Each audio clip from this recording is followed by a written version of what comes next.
Bienvenidos de nuevo a Piense y hágase rico de Napoleón Hill. Esta vez nos adentraremos en los capítulos 4, 5 y 6, donde exploraremos la autosugestión, el conocimiento especializado y el poder de la imaginación. Capítulo 4. La autosugestión. Este capítulo nos sumerge en el fascinante mundo de la autosugestión, el vehículo para influir en nuestro subconsciente. Descubriremos cómo visualizar y sentir el dinero en nuestras manos, fortalecer nuestros poderes de concentración y los secretos para desbloquear el poder de nuestra mente. ¿Listos para activar el poder de la autosugestión? 4. La autosugestión, el vehículo para influir en el subconsciente. El tercer paso hacia la riqueza. Autosugestión es un término que se aplica a todas las sugestiones y a todos los estímulos autoadministrados que alcanzan la propia mente a través de los 5 sentidos. Dicho de otro modo, la autosugestión es la sugestión de uno mismo. Es el agente de comunicación entre esa parte de la mente donde la parte consciente tiene lugar y aquella otra que sirve de asiento de la acción para el subconsciente. A través de los pensamientos dominantes que uno permite que permanezcan en la mente consciente, que estos pensamientos sean positivos o negativos no altera el mecanismo. El principio de la autosugestión alcanza voluntariamente el subconsciente e influye por su intermedio en esos pensamientos. La naturaleza ha creado al hombre de tal manera que tenga control absoluto sobre el material que llega a su subconsciente a través de sus 5 sentidos, aunque esto no significa que deba interpretarse como una afirmación de que el hombre siempre ejercite ese control. En casi todos los casos, no lo ejercita, y ello explica por qué tanta gente vive en la pobreza.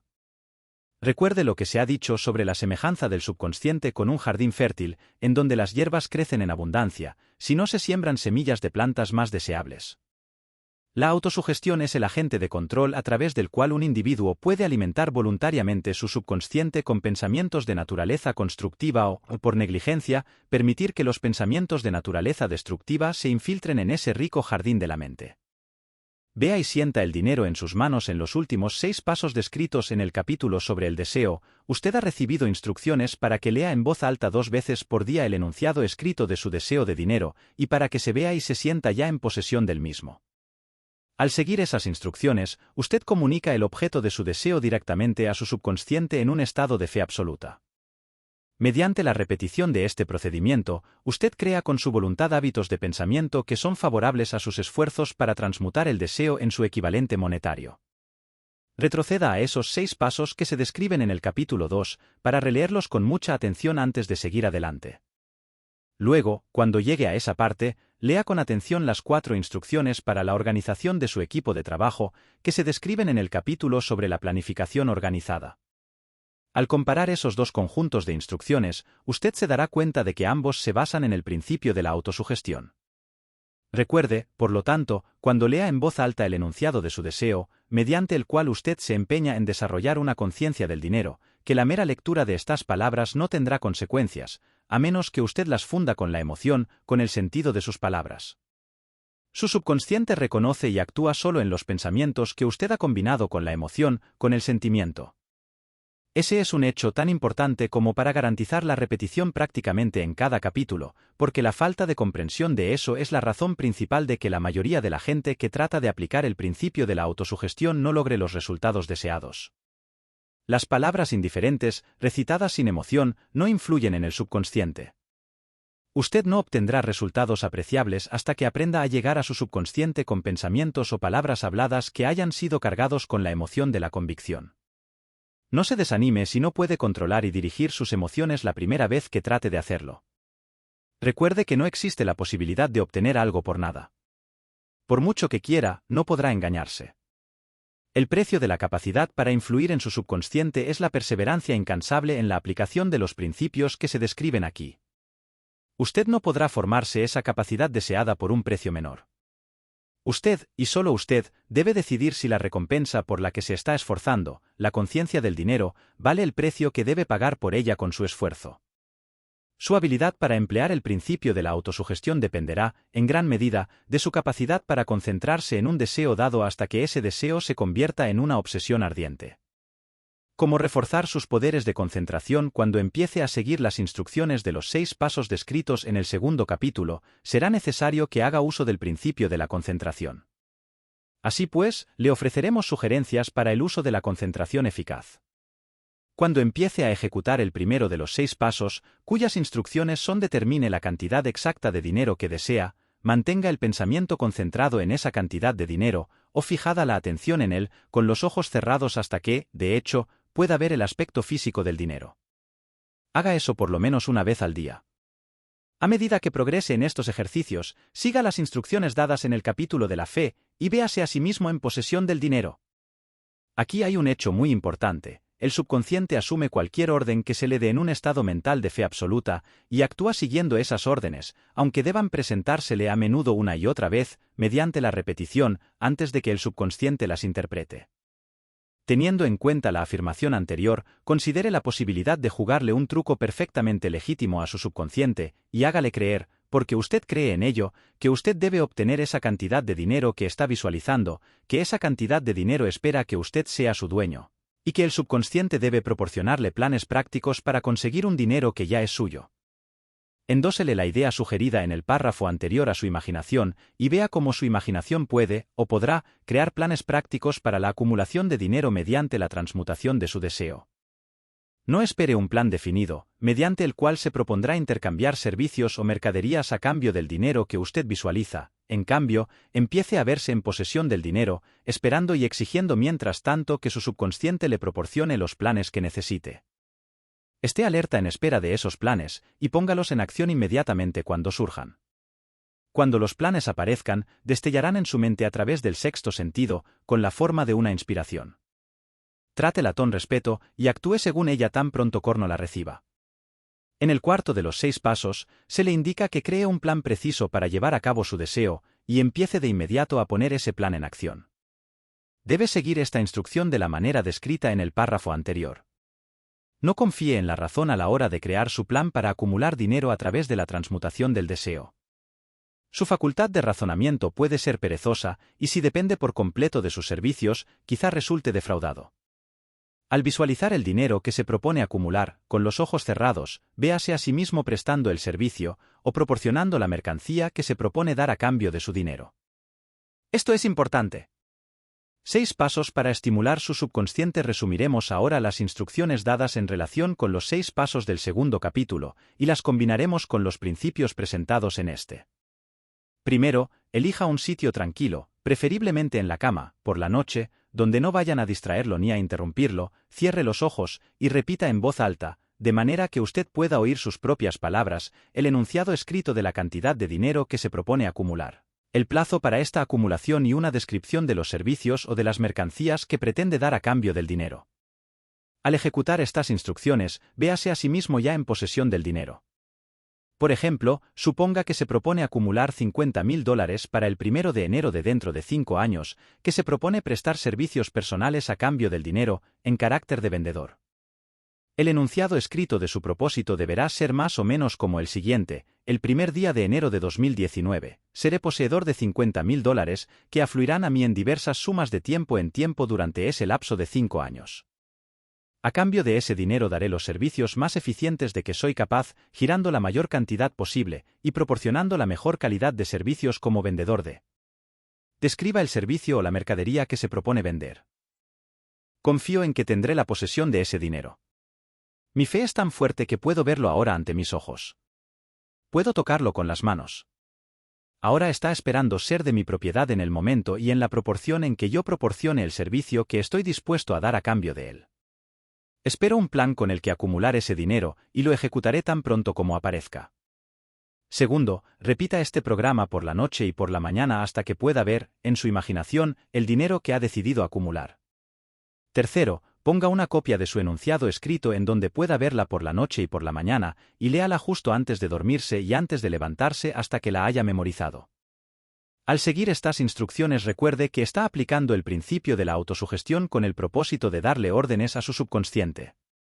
Recuerde, además, que su subconsciente acatará solo instrucciones que estén cargadas emocionalmente, dirigidas hacia el consentimiento. La fe es la más fuerte y productiva de las emociones.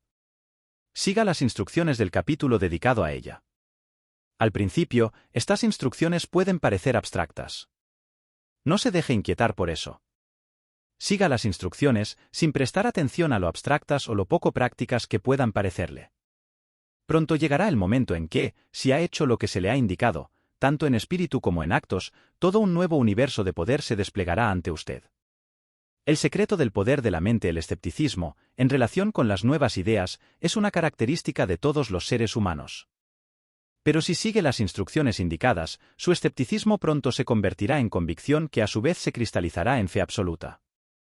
Muchos filósofos han afirmado que el hombre es el dueño de su propio destino terrenal, pero casi ninguno ha conseguido decir por qué lo es. La razón de que el hombre pueda ser dueño de su propio estatus terrenal, y en especial de su nivel económico, queda expresada con todo detalle en este capítulo. El hombre puede convertirse en el dueño de sí mismo y de su ambiente, porque tiene el poder de influir en su propio subconsciente. Llevar a cabo la transmutación del deseo en dinero conlleva el empleo de la autosugestión como agente mediante el cual uno puede alcanzar el inconsciente e influir en él. Los otros principios son simples herramientas con las que aplicar la autosugestión. Atesore esta idea y siempre tendrá conciencia de la importancia del principio de la autosugestión en sus esfuerzos para acumular dinero mediante los métodos que se describen en este libro. Una vez haya leído el libro entero, vuelva a este capítulo y, tanto en espíritu como en actos, siga estas instrucciones. Cada noche lea el capítulo entero en voz alta una vez, hasta que llegue a estar plenamente convencido de que el principio de la autosugestión se basa en la verdad y en el buen juicio, que obtendrá para usted todo lo que usted ha pedido. Mientras lea, subraye con un lápiz cada frase que le impresione favorablemente. Siga las instrucciones anteriores al pie de la letra, y el camino se le abrirá hacia una comprensión completa y el dominio de los principios del éxito. Cada adversidad, cada fracaso y cada angustia llevan consigo la semilla de un beneficio equivalente o mayor. Capítulo 5. El conocimiento especializado. En el capítulo 5, Hill comparte la importancia del conocimiento especializado. Desde la historia del ignorante que amasó una fortuna hasta lecciones prácticas sobre cómo obtener el conocimiento que necesitas, este capítulo te guiará por el camino hacia el conocimiento especializado. ¿Cómo puedes hacer que tus ideas rindan beneficios mediante el conocimiento? Descúbrelo aquí. 5. El conocimiento especializado, experiencias personales u observaciones, el cuarto paso hacia la riqueza. Hay dos clases de conocimiento. Uno es el conocimiento general, el otro, el especializado. El conocimiento general, con independencia de lo vasto y variado que pueda ser, no resulta muy útil en la acumulación de dinero. Las facultades de las grandes universidades poseen, en conjunto, casi todas las formas del conocimiento general al alcance de la civilización. La mayoría de los profesores no tienen mucho dinero. Se especializan en enseñar el conocimiento, pero no se especializan en la organización de ese conocimiento ni en su empleo. El conocimiento no atraerá el dinero, a menos que esté organizado e inteligentemente dirigido mediante planes prácticos de acción para el objetivo preciso de la acumulación de dinero. La falta de comprensión de este hecho ha sido una fuente de confusión para millones de personas que creen equivocadamente que el conocimiento es poder. Ni hablar. El conocimiento es solo poder en potencia. Únicamente se convierte en poder si está organizado en planes definidos de acción y dirigido hacia un objetivo determinado. El eslabón perdido de todos los sistemas educativos se puede encontrar en el fracaso de las instituciones educacionales en enseñar a sus estudiantes cómo organizar y usar ese conocimiento una vez que lo han adquirido. Muchas personas cometen el error de suponer que, porque Henry Ford tenía pocos estudios, no era un hombre educado. Los que cometen este error no comprenden el significado real de la palabra educado. Esa palabra deriva de la palabra latina educo, que significa sacar, extraer, adquirir de dentro. Un hombre educado no es, necesariamente, alguien que tiene abundancia de conocimientos generales o especializados. Un hombre educado es el que ha cultivado las facultades de su mente de tal manera que puede adquirir cualquier cosa que se proponga, o su equivalente, sin violar los derechos de los demás. El ignorante que amasó una fortuna. Durante la Primera Guerra Mundial, un periódico de Chicago publicó ciertos editoriales en los que, entre otras cosas, a Henry Ford se le llamaba ignorante pacifista. El señor Ford objetó esas afirmaciones y entabló un pleito por difamación contra el periódico. Cuando el juicio tuvo lugar, los abogados del periódico exigieron una justificación y llamaron al propio señor Ford al banquillo de los testigos, con el propósito de demostrarle al jurado que era un ignorante. Los abogados le hicieron a Ford una gran variedad de preguntas, todas dirigidas a demostrar de manera evidente que, si bien quizá poseyese una cantidad considerable de conocimientos especializados en lo que se refería a la fabricación de automóviles, básicamente era un ignorante. A Ford le hicieron preguntas del estilo de ¿quién fue Benedict Arnold? ¿Y cuántos soldados enviaron los británicos a las colonias americanas para sofocar la rebelión de 1776? En respuesta a esta última pregunta, el señor Ford replicó, ignoro la cantidad exacta de soldados que los británicos enviaron, pero he oído decir que fue una cifra considerablemente mayor que la de los que regresaron. Al final, el señor Ford acabó por cansarse de ese tipo de preguntas, y, para contestar una particularmente ofensiva, se inclinó hacia adelante, señaló con el dedo al abogado que había hecho la pregunta y dijo, si de veras quisiera responder la pregunta tonta que acaba de hacerme, o cualquiera de las otras que me ha hecho. Permítame recordarle que en mi escritorio tengo una hilera de botones y que apretando el adecuado puedo llamar en mi auxilio a hombres capaces de responder cualquier pregunta que quiera hacerles en lo que concierne al negocio al que he dedicado casi todos mis esfuerzos. Ahora dígame para qué necesito llenarme la cabeza con conocimientos generales, con el fin de contestar preguntas, cuando dispongo de hombres a mi alrededor que pueden proporcionarme cualquier conocimiento que les pida. Indudablemente, esa fue una respuesta con mucha lógica. Y dejó confundido al abogado. Todas las personas que había en la sala se dieron cuenta de que no era la contestación de un ignorante, sino de un hombre educado. Cualquier hombre es educado si sabe dónde adquirir el conocimiento cuando lo necesita y cómo organizar ese conocimiento en planes definidos de acción. Mediante la asistencia de sus equipos de trabajo, Henry Ford tenía a su alcance todo el conocimiento que necesitó para convertirse en uno de los hombres más ricos de Estados Unidos. No era esencial que tuviese esos conocimientos en la mente. Usted puede obtener todo el conocimiento que necesite. Antes de que pueda estar seguro de su capacidad para transmutar el deseo en su equivalente monetario, usted necesitará conocimientos especializados del servicio, mercancía o profesión que se propone ofrecer a cambio de su fortuna. Quizá necesite muchos más conocimientos especializados de los que tiene capacidad o inclinación para adquirir, y, en ese caso, podrá superar su debilidad a través de la ayuda de su equipo de trabajo. La acumulación de grandes fortunas requiere poder, y este se adquiere mediante el conocimiento especializado, inteligentemente dirigido y organizado, pero esos conocimientos no tienen por qué estar en posesión de la persona que acumula la fortuna. El párrafo precedente debe dar ánimos y esperanza al hombre con la ambición de acumular una fortuna, que no ha adquirido la educación necesaria para emplear ese conocimiento especializado como probablemente necesite.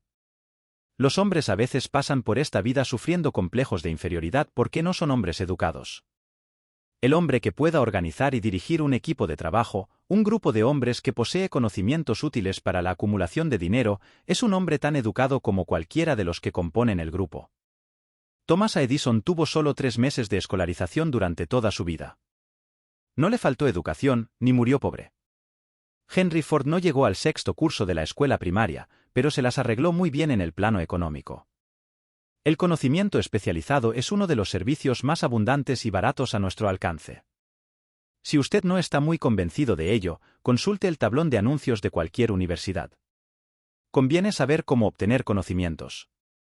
Antes que nada, decida el tipo de conocimientos especializados que necesita y la razón de esa necesidad. En gran medida, el propósito primordial de su vida, el objetivo por el que usted se está esforzando, lo ayudará a determinar qué conocimientos necesita. Con esta pregunta planteada, su próximo paso requiere que usted tenga información precisa sobre fuentes de información fiables. Las más importantes son, 1. Las propias experiencias y educación. 2. Experiencia y educación disponibles a través de la cooperación de otras personas, equipos de trabajo. 3. Escuelas técnicas y universidades. 4. Bibliotecas públicas, libros y publicaciones periódicas donde se pueden encontrar todos los conocimientos organizados por la civilización. 5. Cursos especiales de aprendizaje, en escuelas nocturnas y academias por correspondencia. A medida que los conocimientos se van adquiriendo, deben organizarse con el fin de emplearlos para un propósito definido, mediante planes prácticos. El conocimiento no tiene otro valor que el que se puede aprovechar de su aplicación en aras de un objetivo valioso. Si usted considera la posibilidad de cursar estudios adicionales, determine la finalidad por la que desea esos conocimientos que está buscando, y luego averigüe dónde pueden obtenerse ese tipo de conocimientos, de fuentes fiables. En todos los niveles sociales, las personas que tienen éxito nunca dejan de adquirir conocimientos especializados, relacionados con su objetivo principal, negocio o profesión. Aquellos que no tienen éxito suelen cometer el error de creer que la etapa de adquisición de conocimientos acaba cuando uno termina la escuela. La verdad es que la escuela hace muy poco más que mostrarnos el camino de cómo adquirir conocimientos prácticos.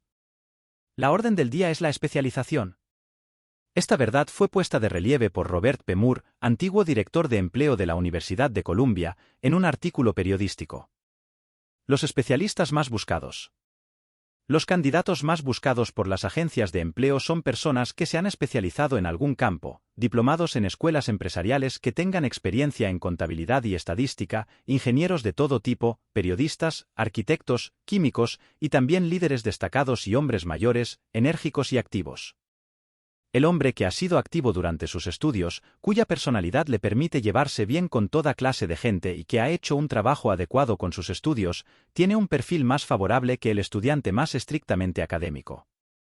Algunos, gracias a sus múltiples y variadas cualificaciones, han recibido variadas ofertas de trabajo, y varios, hasta 6. En una carta al señor Moore, en relación con posibles egresados de su universidad, una de las mayores compañías industriales, líder en su campo, decía: estamos interesados sobre todo en encontrar hombres capaces de lograr progresos excepcionales en niveles de gerencia. Por esta razón prestamos particular atención a cualidades de carácter, inteligencia y personalidad, por encima de formaciones educacionales específicas. Proposición de aprendizaje. Al proponer un sistema de aprendizaje para estudiantes en oficinas, tiendas y ocupaciones industriales durante las vacaciones de verano, el señor Moore afirmaba que, después de 2 o 3 meses de estudios universitarios, a cada estudiante hay que pedirle que elija un curso determinado para el futuro, o que abandone los estudios si no ha hecho más que derivar sin propósito definido por su currículum sin especialización académica. Los colegios y las universidades tienen que afrontar la consideración práctica de que todas las profesiones y ocupaciones hoy en día exigen especialistas, decía, tratando de fomentar el hecho de que las instituciones educacionales acepten más directamente la responsabilidad de la orientación vocacional. Una de las fuentes más fiables y prácticas de conocimientos al alcance de aquellos que necesitan educación especializada son las escuelas nocturnas, que funcionan en muchas ciudades grandes. La enseñanza por correspondencia proporciona conocimientos especializados en cualquier sitio a donde llegue el correo, y sobre todos los temas que se pueden tratar por el método de enseñanza a distancia.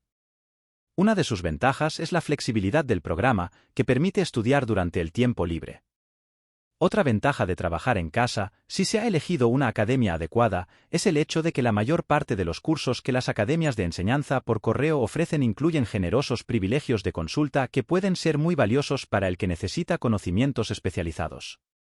Con independencia del lugar de residencia, uno puede aprovechar esas ventajas. Una lección de una agencia de cobros.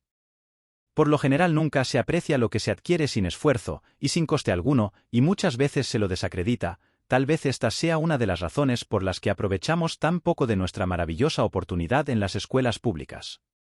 La autodisciplina que uno recibe de un programa de estudios especializados compensa hasta cierto punto la oportunidad desperdiciada cuando el conocimiento estaba a nuestro alcance, gratis. Las escuelas por correspondencia son instituciones comerciales muy organizadas. Sus tarifas de matrícula y de enseñanza suelen ser tan bajas que se ven forzadas a insistir en la puntualidad y obligatoriedad de los pagos. El verse obligado a pagar, al margen de que se obtengan buenas notas o no, tiene sobre el estudiante el efecto de seguir adelante con el curso, incluso cuando preferiría dejarlo. Las escuelas por correspondencia no han resaltado lo suficiente este punto, pero lo cierto es que sus departamentos de cobro constituyen la clase más exquisita de entrenamiento en aspectos tales como decisión, prontitud y el hábito de terminar lo que uno empieza. Aprendí eso por experiencia propia hace ya más de 45 años. Me matriculé en un curso por correspondencia sobre publicidad. Después de haber terminado 8 o 10 lecciones, dejé de estudiar, pese a lo cual la escuela no dejó de enviarme las facturas. Es más, insistió en que yo efectuara mis pagos al margen de si continuaba estudiando o no. Decidí que, puesto que debía pagar de todos modos un curso, a lo que me había comprometido legalmente, completaría las lecciones y obtendría por ellas el valor de mi dinero. En aquellos momentos tuve la impresión de que el sistema de cobro de la escuela estaba demasiado bien organizado, pero más tarde aprendí en la vida que eso formó una parte valiosa de mi entrenamiento, para la cual no había tenido que pagar nada. Al verme obligado a pagar, seguí adelante y terminé el curso en cuestión. Más tarde descubrí que el eficiente sistema de pago de aquella escuela también fue provechoso para mí, puesto que acabé por recuperar con creces el dinero pagado, ganándolo gracias al curso de publicidad que había terminado tan de mala gana. El camino hacia el conocimiento especializado. Se dice que en Estados Unidos existe el sistema de escuela pública mayor del mundo. Una de las cosas más extrañas acerca de los seres humanos es que solo valoramos aquello que tiene un precio. Precisamente porque son gratuitas, las escuelas y bibliotecas públicas gratuitas de Estados Unidos no impresionan a la gente. Esa es la razón principal por la que a muchas personas les parece que es necesario adquirir conocimientos adicionales después de haber abandonado la escuela e iniciado la vida laboral. También es una de las razones principales por las que los patronos dan una mayor consideración a aquellos empleados que se matriculan en cursos por correspondencia. Saben por experiencia propia que cualquier persona que tenga la ambición de emplear una parte de su tiempo libre para estudiar en casa, posee esas cualidades que son necesarias para el liderazgo. Hay en la gente una debilidad para la que no existe remedio alguno. Es la debilidad universal de la falta de ambición.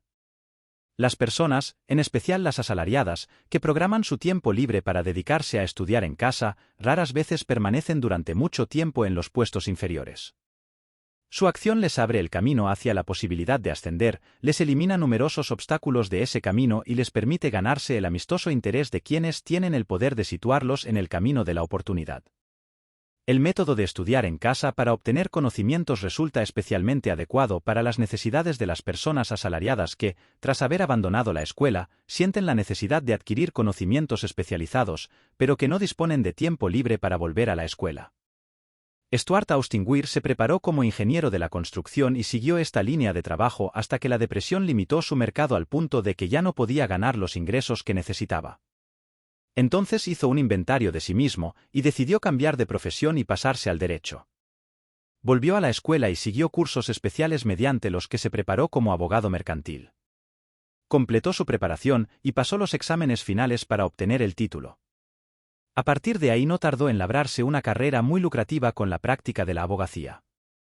Solo para dejar las cosas bien claras, y para anticiparme a las justificaciones de quienes dirían, yo no podría ir a la escuela porque tengo que mantener a una familia, o bien, soy demasiado viejo para esas cosas, añadiré que el señor Weir tenía más de 40 años y estaba casado cuando regresó a la escuela a estudiar.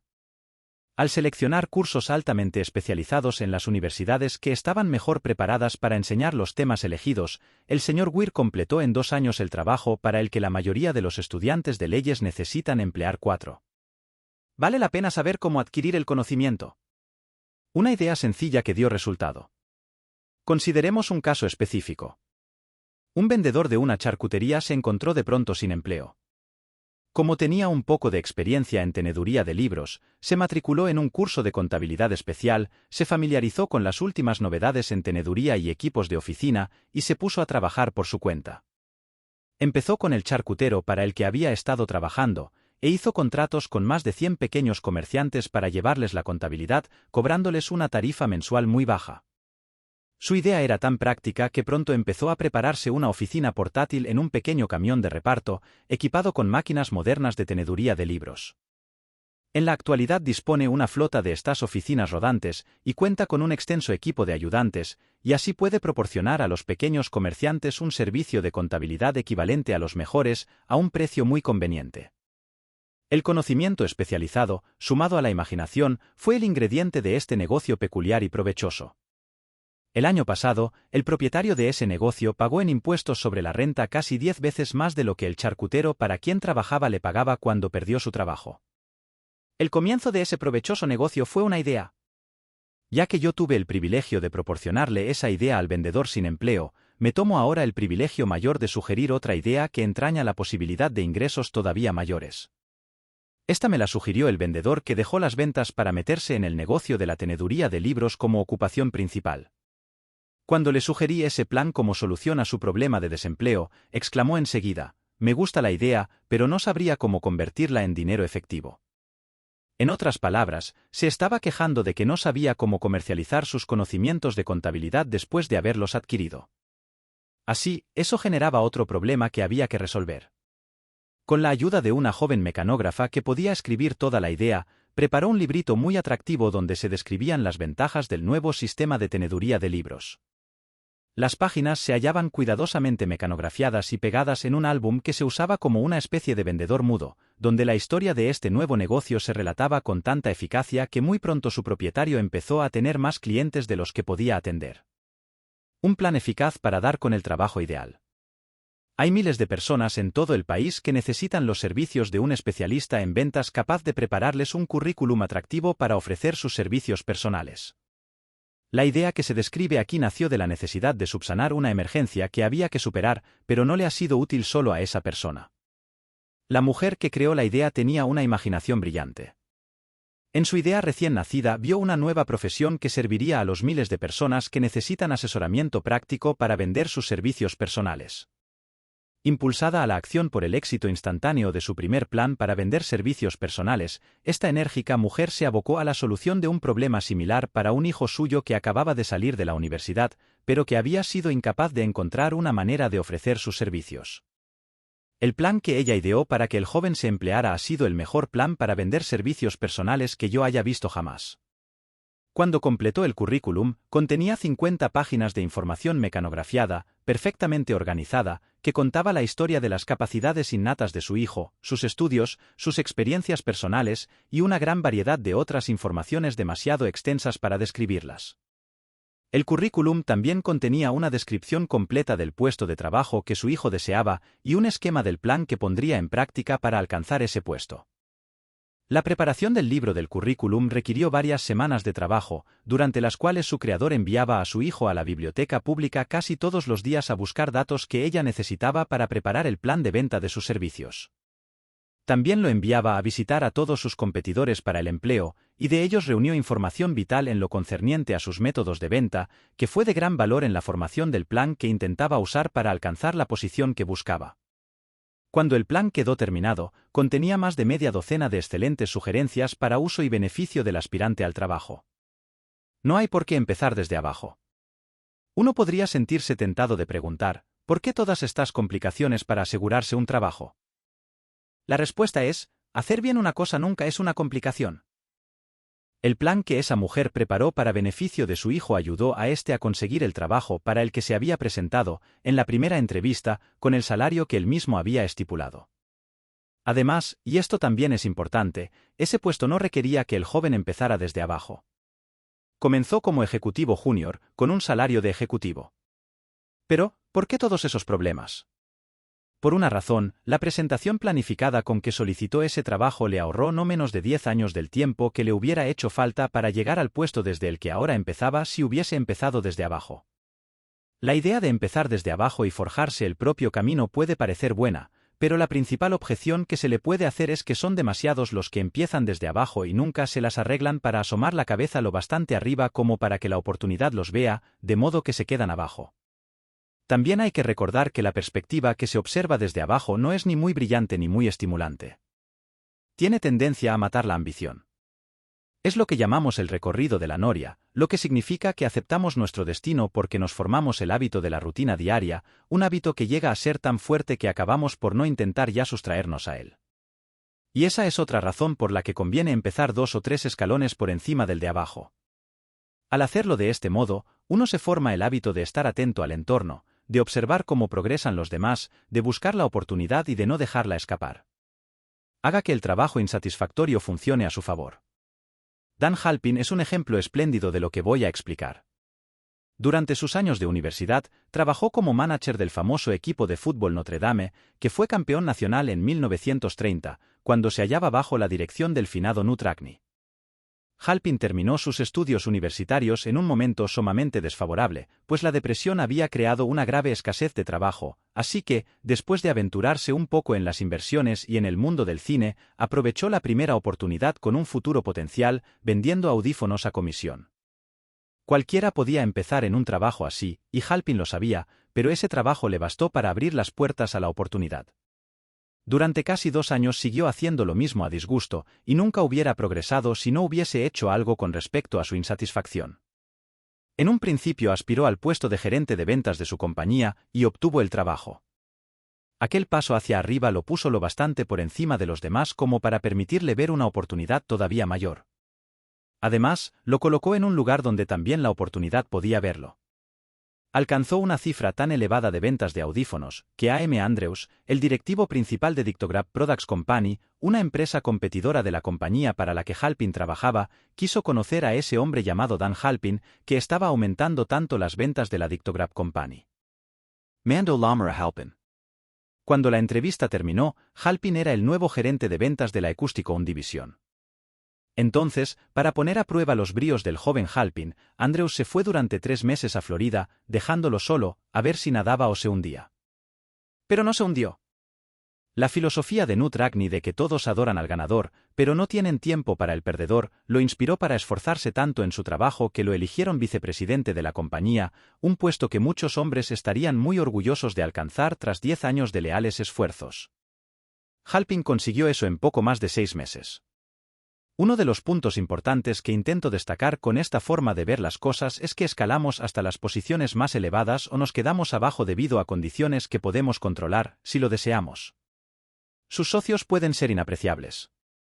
También estoy tratando de poner de relieve otro asunto, y es el siguiente: tanto el éxito como el fracaso son, en gran medida, el resultado de la costumbre. No me cabe la menor duda de que la estrecha asociación de Dan Halpin con el mejor equipo de Estados Unidos plantó en la mente de Halpin el mismo tipo de deseo por destacar que hizo del Notre Dame un equipo mundialmente famoso. Desde luego, hay algo en la idea del culto al líder que resulta útil, en el supuesto de que uno admire a los ganadores. Mi creencia en la teoría de que las asociaciones comerciales son factores vitales, tanto en el fracaso como en el éxito, fue claramente demostrada cuando mi hijo Blair estuvo negociando con el señor Halpin su puesto de trabajo. Halpin le ofreció un salario inicial de más o menos la mitad de lo que hubiera obtenido en una compañía rival. Yo ejercí mi presión como padre para inducirlo a aceptar su trabajo junto a Halpin, porque estoy convencido de que la estrecha asociación con alguien que se niega a comprometerse con circunstancias que no son de su agrado es un bien que nunca se puede calcular en dinero. Estar abajo es hallarse en un sitio pesado, inaprovechable y monótono para cualquiera. Por eso me he tomado tiempo para describir la forma en que los comienzos desde abajo se pueden eludir con una adecuada planificación. Haga que sus ideas rindan beneficios por medio del conocimiento especializado. La mujer que preparó el plan de ventas de servicios personales para su hijo recibe ahora cartas de todas las partes del país en las que le piden su cooperación para preparar planes similares para otros que desean vender sus servicios personales por más dinero. No debe suponerse que su plan consista solo en una política de ventas inteligente, mediante la cual ayuda a hombres y a mujeres a pedir y recibir más dinero por los mismos servicios por los que hasta ahora habían ganado menos. Se hace cargo de los intereses del contratante, además de los del vendedor de los servicios personales, y prepara sus planes para que el empleador reciba un valor rotundo por el dinero adicional que paga. Si usted tiene imaginación y busca una salida más aprovechable para sus servicios personales, esta sugerencia puede ser el estímulo que ha estado buscando. La idea es capaz de proporcionarle unas entradas mucho mayores que las del médico, el ingeniero o el abogado estándar, cuya educación ha requerido varios años de universidad. No existe un precio fijo para las buenas ideas.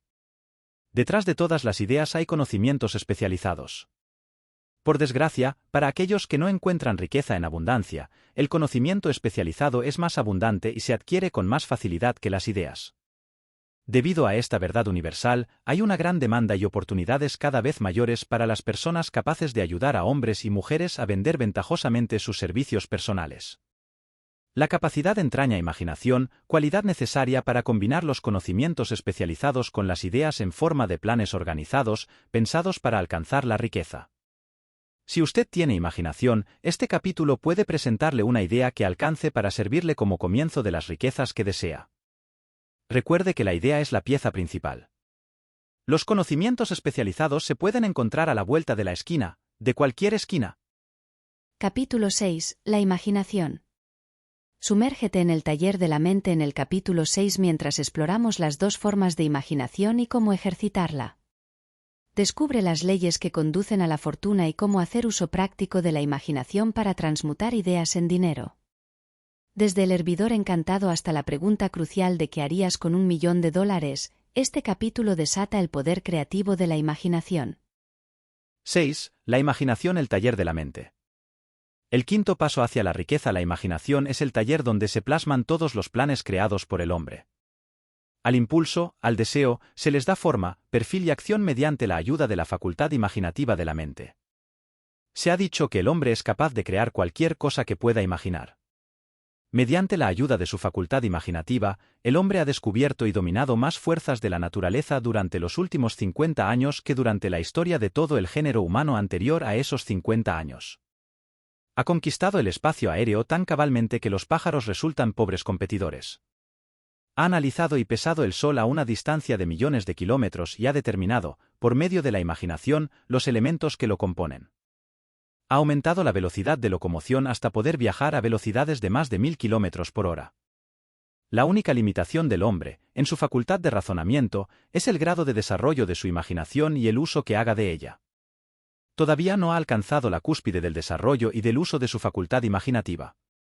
Apenas ha descubierto que la tiene, y tan solo ha comenzado a usarla de una manera muy elemental. Dos formas de imaginación. La facultad imaginativa funciona de dos maneras.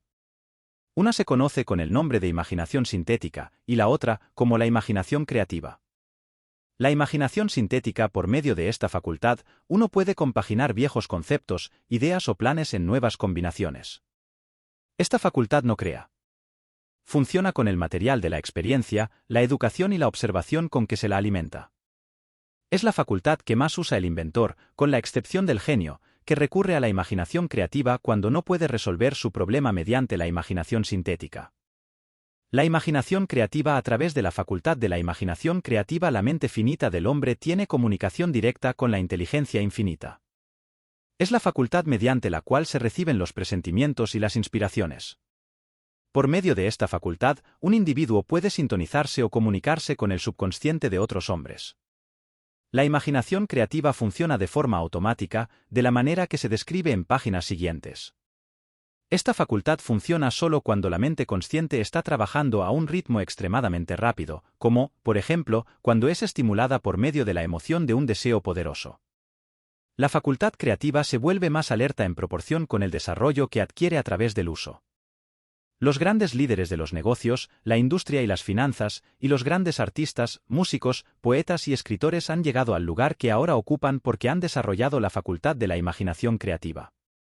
Tanto la imaginación creativa como la sintética se agudizan cada vez más por el uso, de la misma forma que lo hace cualquier músculo u órgano del cuerpo. El deseo es solo un pensamiento, un impulso. Es nebuloso y efímero. Es abstracto y no tiene valor hasta que se ha transformado en su contrapartida física. Si bien la imaginación sintética es la que se usará con más frecuencia en el proceso de transformar el impulso del deseo en dinero, usted debe tener presente el hecho de que puede afrontar circunstancias y situaciones que exijan el empleo de la imaginación creativa. Ejercite su imaginación. Su facultad imaginativa puede haberse debilitado a causa de la falta de actividad. Se la puede revivir y estimular mediante el uso. Esta facultad no muere, aunque puede llegar a la inactividad total por falta de uso.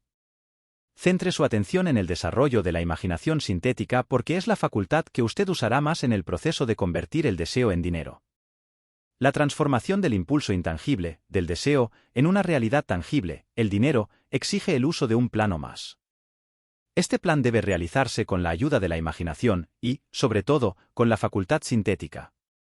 Léase todo el libro, y luego vuelva a este capítulo, y empiece enseguida a poner a trabajar la imaginación en la construcción de un plan, o planes, para la transformación de su deseo en dinero. Casi en cada capítulo se han dado detalladas instrucciones para elaborarlos.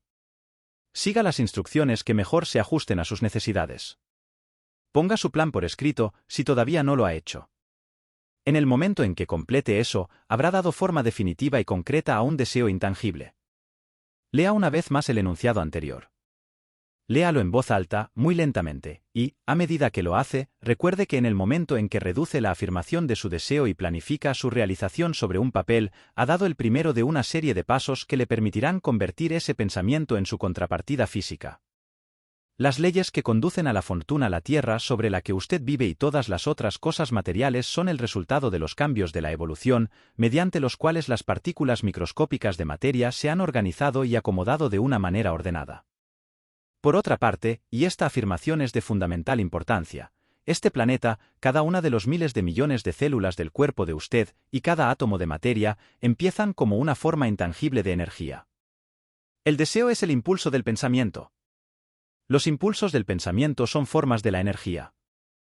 Cuando empieza a acumular dinero con un impulso del pensamiento, el deseo, usted está poniendo a su servicio el mismo material que la naturaleza empleó para crear este planeta y todas las formas materiales del universo, incluido el cuerpo y el cerebro en los que los impulsos de pensamiento funcionan. Usted puede amasar una fortuna mediante la ayuda de leyes que son inmutables. Pero primero debe familiarizarse con esas leyes y aprender a usarlas. A través de la repetición y ofreciendo la descripción de estos principios desde todos los ángulos concebibles, el autor desea revelarle el secreto mediante el cual se han conseguido todas las grandes fortunas. Por extraño y paradójico que pueda parecer, el secreto no es tal. La propia naturaleza nos lo pone delante, en la Tierra donde vivimos, en las estrellas, en los planetas suspendidos en sus órbitas, en los elementos que nos rodean y en todas las formas de vida que tenemos a nuestro alcance. Los principios que presentamos a continuación le abrirán el camino a la comprensión de la imaginación. Asimile los que consiga entender, a medida que lee por primera vez esta manera de ver las cosas, luego, cuando relea el texto y lo estudie de nuevo, descubrirá que ha pasado algo que clarifica las cosas y le da una comprensión más amplia de todo. Pero, sobre todo, no se detenga, no dude en sus estudios de estos principios, hasta que haya leído el libro al menos unas 3 veces, porque, para entonces, ya no querrá detenerse. Cómo hacer uso práctico de la imaginación. Las ideas son el punto inicial de todas las fortunas.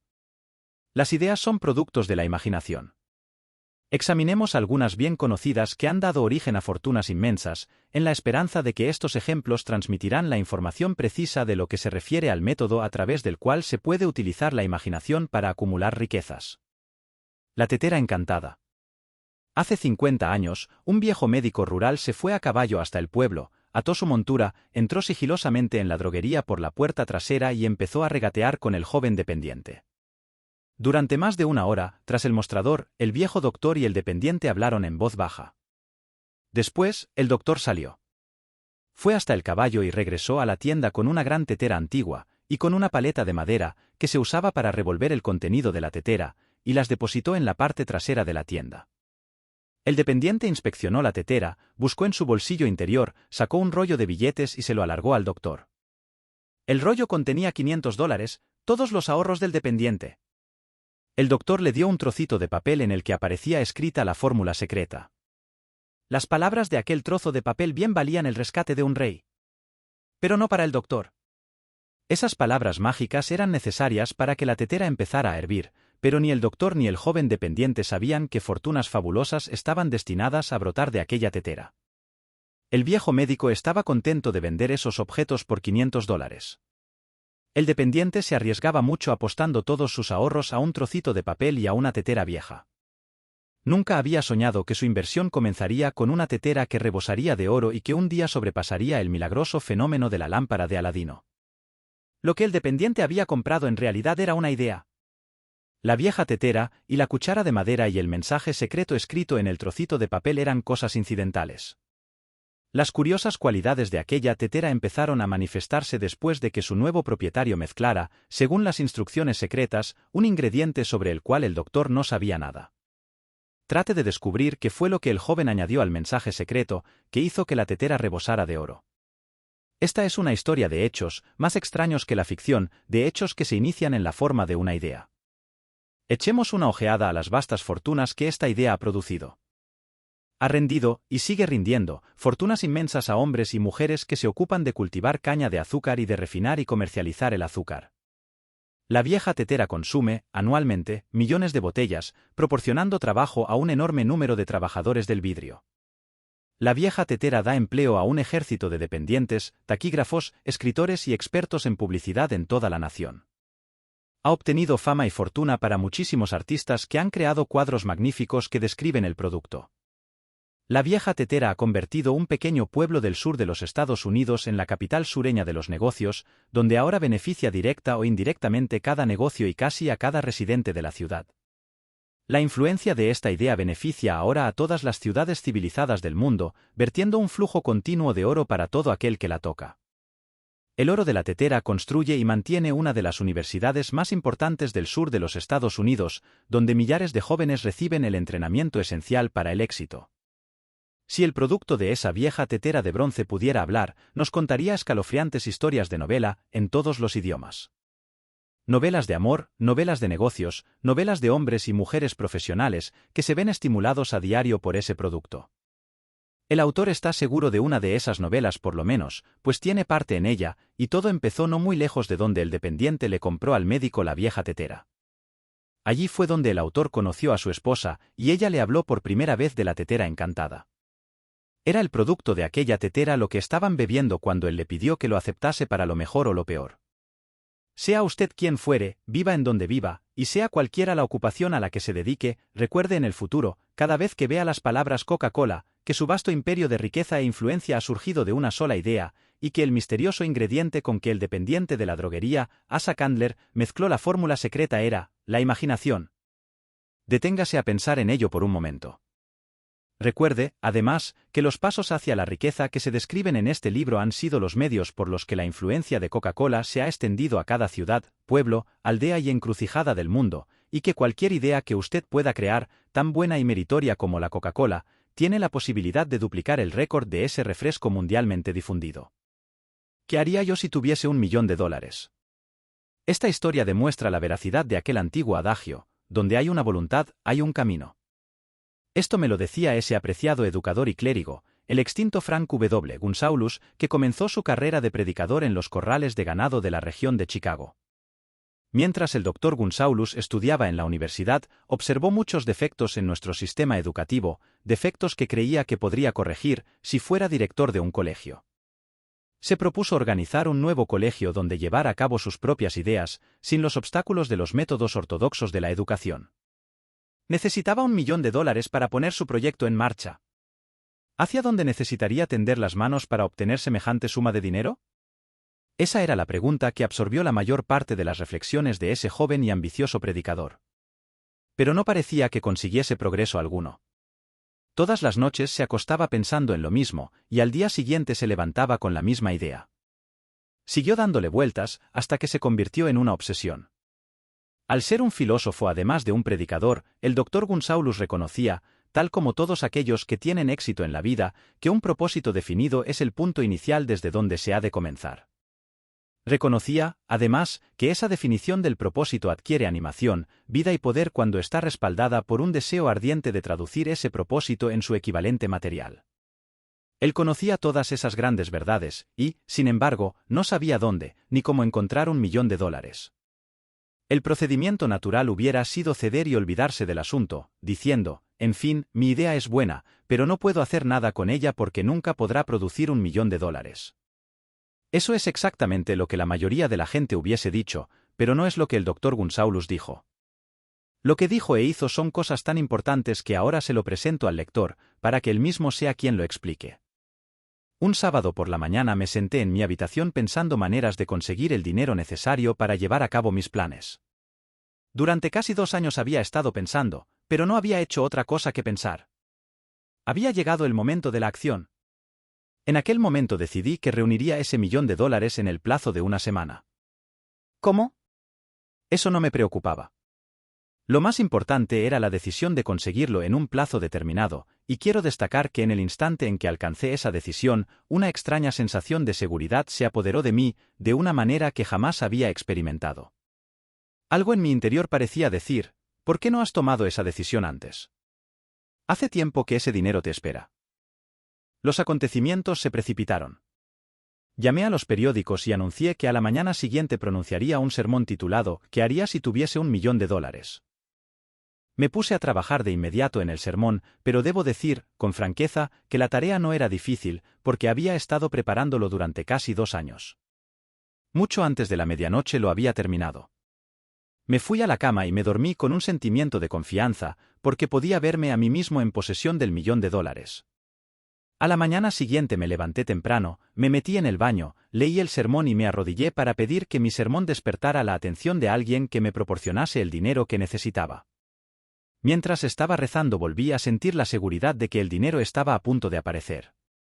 En mi excitación, salí sin el sermón y no descubrí mi descuido hasta que estuve en el púlpito, dispuesto a leerlo. Era demasiado tarde para volver por mis notas, y fue una suerte que no pudiese hacerlo. En vez de las notas, mi propio subconsciente me proporcionó el material que necesitaba. Cuando me puse de pie a pronunciar mi sermón, cerré los ojos y hablé con todo el corazón y el alma de mis sueños. No solo hablé para mi audiencia, también me dirigí a Dios. Dije lo que haría con $1.000.000 si alguien me pusiera esa suma en las manos. Describí el plan que había ideado para organizar una gran institución educacional en la que la gente joven aprendería a hacer cosas prácticas al mismo tiempo que acumulaban conocimientos. Cuando terminé y me senté, un hombre se levantó lentamente de su asiento, a unas 3 filas de los asientos traseros, y se acercó al púlpito. Me pregunté qué pensaría hacer. Entró en el púlpito, me tendió la mano y me dijo: «Reverendo, su sermón me ha gustado. Creo que puede hacer todo lo que usted ha dicho que haría si tuviera $1.000.000. Para demostrarle que creo en usted y en su sermón, si viene a mi oficina mañana por la mañana, le daré $1.000.000. Me llamó Philippe d'Armour». El joven Gunsaulus acudió a la oficina del señor Armer y le dieron $1.000.000. Con ese dinero fundó el Armer Institute of Technology, que en la actualidad se conoce como Illinois Institute of Technology.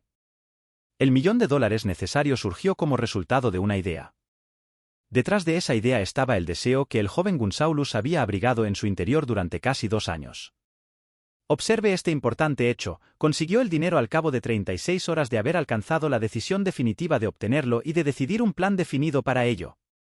No había nada nuevo ni peculiar en la vaga idea del joven Gunsaulus en lo que se refería al $1.000.000, y en sus débiles deseos de conseguirlo. Otros antes que él, y muchos más desde entonces, han tenido pensamientos similares. Pero hubo algo muy especial y diferente en cuanto a la decisión que alcanzó aquel sábado memorable, cuando dejó de lado toda indecisión, y se dijo, convencido: conseguiré ese dinero en el plazo de una semana. Además, el principio por el cual el Dr. Gunsaulus obtuvo el $1.000.000 todavía tiene vigencia. Está a su disposición. La ley universal funciona hoy con tanta eficacia como cuando el joven predicador la empleó de manera tan provechosa. Como transmutar las ideas en dinero en efectivo. Observe que Asa Candler y el Dr. Frank Gunsaulus tenían una característica en común. Ambos conocían la sorprendente verdad de que las ideas se pueden transmutar en dinero efectivo por medio del poder de un propósito definido y de unos planes concretos. Si usted es de los que creen que el trabajo duro y la honradez, por sí solos, le proporcionarán riqueza, está muy equivocado. La riqueza, cuando aparece en grandes cantidades, nunca es solo como resultado del trabajo duro. Cuando aparece, la riqueza es el resultado de exigencias definidas, basadas en la aplicación de planes definidos, y nunca se debe a la suerte ni al azar. Una idea es un impulso de pensamiento que incita a la acción por medio de un llamamiento a la imaginación. Todos los vendedores expertos saben que, cuando las mercaderías no se pueden vender, las ideas sí. Los vendedores del montón lo ignoran, y, precisamente por eso, son del montón. Un editor de libros baratos hizo un descubrimiento de gran valor para todos los editores en general. Aprendió que mucha gente compra el título y no el contenido de los libros. Por el solo hecho de cambiar el título a un libro que no se vendía, sus ventas aumentaron en más de 1 millón de ejemplares. Las tripas, como es llamada en la jerga de los editores la parte que queda entre las cubiertas, no habían cambiado. Se limitaron a arrancar las cubiertas en que figuraba el título que no se vendía, para aplicar a los ejemplares una cubierta nueva con un título que tenía un valor más taquillero. Por sencilla que pueda parecer, esa era una verdadera idea. Era imaginación. No existe un precio estándar para las ideas. El creador de ideas pone su propio precio, y, si es listo, logra imponerlo. La historia de casi cada fortuna comienza el día en que el creador y el vendedor de ideas se conocen y empiezan a trabajar en armonía. Carnegie se rodeó de hombres capaces de todo lo que él no podía hacer, hombres que creaban ideas, y hombres que ponían esas ideas en práctica, y tanto él como los demás llegaron a ser fabulosamente ricos. Hay millones de personas que se pasan la vida esperando un golpe de suerte favorable. Tal vez eso pueda proporcionarnos una oportunidad, pero el plan más seguro consiste en no depender de la suerte. Un golpe de suerte favorable fue lo que me ofreció la mejor oportunidad de mi vida, pero tuve que dedicar 25 años de esfuerzos en una misma dirección para que esa oportunidad se convirtiese en algo real. El golpe de suerte consistió en conocer a Andrew Carnegie y obtener su cooperación. En aquella ocasión, Carnegie me sugirió la idea de organizar los principios de los logros y los triunfos en una filosofía del éxito. Miles de personas han aprovechado los descubrimientos que se han hecho durante estos últimos 25 años de investigación y se han acumulado varias fortunas mediante la aplicación de esta filosofía. El comienzo fue sencillo. Era una idea que cualquiera hubiera podido poner en práctica. El golpe de suerte favorable surgió con Carnegie, pero ¿qué hay de la determinación, la definición de los propósitos y el deseo de alcanzar el objetivo y el esfuerzo perseverante de 25 años? No era un deseo ordinario el que sobrevivió a los contratiempos, a los desalientos, a los fracasos temporales, a las críticas y a los constantes recordatorios de que aquello era una pérdida de tiempo. Era un deseo ardiente. Una obsesión. Cuando Carnegie me sugirió la idea por primera vez, fue alimentada, alentada y abrigada para mantenerla viva. Gradualmente, la idea llegó a ser gigante por su propio poder, y entonces me alimentó, me alentó y me condujo. Las ideas son así. Primero nosotros les damos vida, acción y orientación, y luego ellas adquieren su propio poder y arrasan con cualquier tipo de oposición.